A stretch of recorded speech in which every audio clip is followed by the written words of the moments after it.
అన్ని ఏకాదశులలో ఈ ఏకాదశి ముఖ్యమైనది. దేవుత్తాన ఏకాదశి. దేవుత్తాన ఏకాదశి 24 ఏకాదశులలో ముఖ్యమైనది.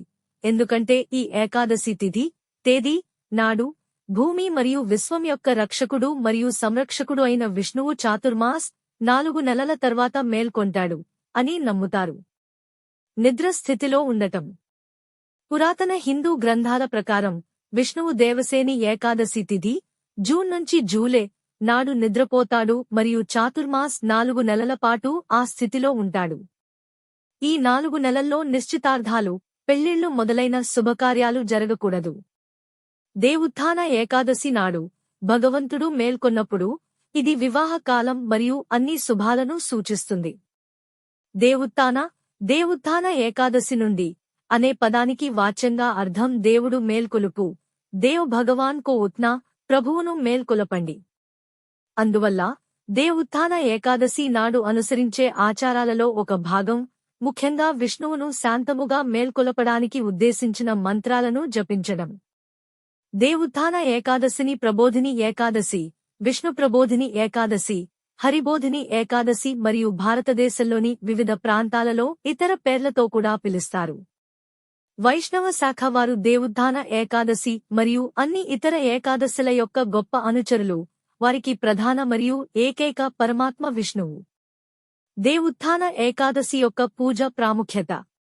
దేవుత్థాన ఏకాదశి రోజున దేవుత్థాన ఏకాదశి వ్రతం మరియు పూజ యొక్క ప్రాముఖ్యత గురించి బ్రహ్మదేవుడు నారద మునితో చెప్పాడు. ఈ రోజున ఉపవాసం పాటించడం స్వచ్ఛమైన గంగా నదిలో స్నానం చేయడం కంటే పవిత్రమైనదని, దేవుత్థాన ఏకాదశితో పోలిస్తే అశ్వమేధ యాగాలు కూడా తమ పుణ్యఫలంలో లేవని చెప్పారు.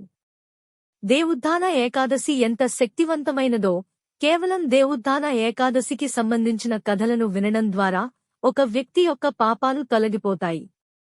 విష్ణువు అనుగ్రహంతో సాధకులు భక్తులు మంచి ఆరోగ్యం, రక్షణ, శ్రేయస్సు, విజయం, వృద్ధి, సంబంధాలలో సామరస్యం మరియు సర్వతోముఖ శ్రేయస్సుతో ఆశీర్వదించబడతారు. దేవుత్థాన ఏకాదశి పూజా విధి ఇతర ఏకాదశి పూజా విధి కంటే భిన్నంగా ఉంటుంది. ఎందుకంటే ఇది భగవంతుడు విష్ణువును తన 4 నెలల సుదీర్ఘ నిద్ర దశ తర్వాత భక్తితో మేల్కొలపడం. క్రింద వివరించిన దేవుత్థాన ఏకాదశి పూజ విధి సాధారణంగా అనుసరించబడుతుంది. విష్ణువును మేల్కొలపడానికి మరియు లోకానికి మరోసారి బాధ్యత వహించమని అభ్యర్థించడానికి వివిధ మంత్రాలను జపిస్తారు. ఉత్తిష్టో ఉత్తిష్ట గోవిందో, ఉత్తిష్టో గరుడధ్వజ, ఉత్తిష్టో కమలాకాంతం, జగతామ మంగళం కురు. దేవుత్తై ఏకాదశి నాడు మేల్కొని ఉండడం వల్ల ఉపవాసం వ్రతం విజయవంతమవుతుంది. మరుసటి రోజు ఉదయం ఉపవాసం విరమించే ముందు బ్రాహ్మణులకు మరియు పేదవారికి ఆహారం, బట్టలు, డబ్బు మరియు ఒక కుండ నీరు దానం చేయండి. దేవుత్థాన ఏకాదశి వ్రత కథ. దేవుత్థాన ఏకాదశి వ్రత కథ విష్ణువు యొక్క భక్తుడు మరియు మతపరంగా అన్ని ఏకాదశి ఉపవాసాలను పాటించే రాజు గురించి. అంతేకాదు అతని రాజ్యమంతా ఏకాదశి వ్రతాలను భక్తిశ్రద్ధలతో ఆచరించేది. ఒకసారి వేరే రాజ్యానికి చెందిన ఒక వ్యక్తి రాజ్యానికి వచ్చి తనకు ఉద్యోగం ఇప్పించాలని, రాజ్యంలో ఉండనివ్వమని రాజును అభ్యర్థించాడు. రాజు అందుకు అంగీకరించాడు, కాని ఏకాదశి నాడు ఆహారం తినకూడదనే షరతును ముందుకు తెచ్చాడు. అంటే తన రాజ్యంలో మిగిలిన పౌరుల మాదిరిగానే మనిషి కూడా ఉపవాసం పాటించాలి. అపరిచితుడు చాలా ఆలోచించకుండా నిబంధనలకు అంగీకరించాడు. ఏకాదశి రాగానే ఆ వ్యక్తి రాజు దగ్గరకు వెళ్లి తనకు ఏమీ తినకుండా బతకలేనని చెప్పాడు.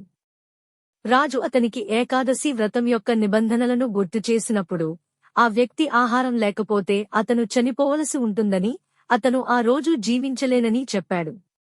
అతనికి అర్థమయ్యేలా చేసే ప్రయత్నాలు విఫలమైనప్పుడు దయ అతనికి తినడానికి పిండి మొదలైనవి ఇచ్చింది. పదార్థాలు అందిన తర్వాత ఆ వ్యక్తి నది ఒడ్డుకు వెళ్లి స్నానం చేసి ఆహారం సిద్ధం చేశాడు.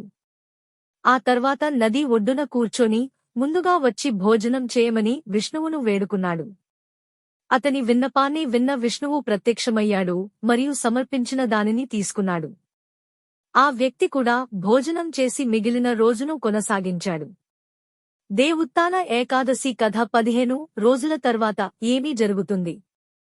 ఏకాదశి నాడు ఆ వ్యక్తి మళ్లీ రాజు వద్దకు వెళ్లాడు. ఈసారి రెట్టింపు ఆహారం అడిగాడు. రాజు ఆశ్చర్యపోయి ఎందుకు అని అడిగాడు. శ్రీమహావిష్ణువు తన దగ్గర ఆహారం ఉన్నాడని, అది ఇద్దరికీ సరిపోదని ఆ వ్యక్తి సమాధానం చెప్పాడు. రాజు ఈ కథను నమ్మడానికి నిరాకరించాడు మరియు అతను సంవత్సరాలుగా ఏకాదశి ఉపవాసాలను నిశితంగా పాటిస్తానని మరియు శ్రీమహావిష్ణువును క్రమం తప్పకుండా ప్రార్థిస్తానని చెప్పాడు. అయితే భగవంతుడు అతనికి ఎప్పుడూ కనిపించలేదు మరియు బదులుగా ఉపవాసం కూడా చేయని వ్యక్తికి ఎలా కనిపించాడు? రాజు తన కథను నమ్మడం లేదని అర్థం చేసుకున్న వ్యక్తి రాజును స్వయంగా చూడమని ఆహ్వానించాడు. రాజు ఆ వ్యక్తితో పాటు వెళ్లి ఒక చెట్టు వెనుక దాగి కూర్చున్నాడు. మునుపటిలాగే ఆ వ్యక్తి ఆహారాన్ని సిద్ధం చేసి విష్ణువును ప్రత్యక్షమై భోజనం చేయమని వేడుకున్నాడు. కాని భగవంతుడు కనిపించలేదు. పదే పదే విన్నవించినా భగవంతుడు కనిపించనప్పుడు ఆ వ్యక్తి విష్ణువుతో ఆహారం పంచుకోవడానికి కనిపించకపోతే నది నీటిలో మునిగి తన ప్రాణాలను ఇస్తానని చెప్పాడు. కాని మళ్లీ ఆశించిన స్పందన రాలేదు. విష్ణువు చేత నిరాశకు గురైన వ్యక్తి నది నీటిలో మునిగిపోయాడు. చివరి క్షణంలో మనిషి యొక్క దృఢమైన సంకల్పాన్ని చూసిన విష్ణువు తన దివ్య తేజస్సులో ప్రత్యక్షమై మనిషికి ఆహారం పంచాడు. ఆ తర్వాత విష్ణువు తనతో పాటు ఆ వ్యక్తిని విష్ణువు నివాసానికి తీసుకెళ్లాడు.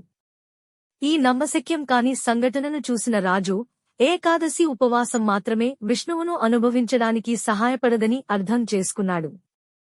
అతను దేవుణ్ణి పూజించడం లేదని, చూపించడం లేదని రాజు గ్రహించాడు.